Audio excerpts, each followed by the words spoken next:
اللهم صل على محمد وآل محمد. اعوذ باللہ من الشیطان الرجیم. بسم اللہ الرحمن الرحیم.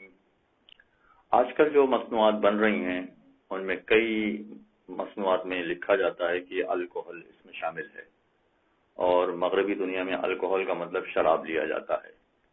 تو پھر سوال پوچھا جاتا ہے کہ مثلا پرفیوم کی بوتل پر یا پرفیوم کے جار پر یہ لکھا ہوا ہے کہ الکوہل اس میں شامل ہے، تو کیا یہ پرفیوم ہم لگا سکتے ہیں؟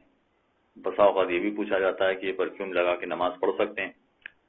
یہ جن مصنوعات پر پرفیوم کا یا الکوہل کا اطلاق ہوتا ہے اور جن مصنوعات پر الکوہل لکھا ہوتا ہے وہ تمام مصنوعات استعمال کرنے میں کوئی قباحت نہیں ہے.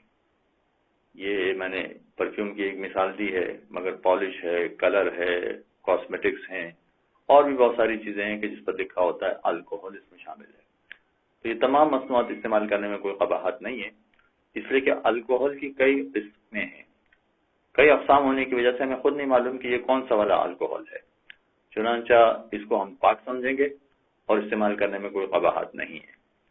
بلکہ آیت اللہ سیسانی کا مسئلہ یہ ہے کہ اگر کسی ایسی چیز پر کہ جو کھانے والی ہے اس پر بھی اگر الکوہل لکھا ہوا ہے تو کوئی قباحت نہیں ہے. مثلا فرض کیجیے مغربی دنیا میں چاکلیٹس آ رہی ہیں کچھ، یا مثلا کیک آ رہے ہیں، اگر اس میں الکوہل کی مقدار بہت ہی کم ہے، 1% سے کم اس کی مقدار ہے، تو بھی استعمال کرنے میں کوئی قباحت نہیں. یعنی وہ چاکلیٹ بھی ہم کھا سکتے ہیں، وہ کیک بھی ہم کھا سکتے ہیں. تو ہر مقام پر جہاں الکوہل لکھا ہوا ہے وہ حرام نہیں ہے، اس کو استعمال کرنے میں کوئی قباحت نہیں ہے. وصلی اللہ علی محمد وآلہ. اللهم صل على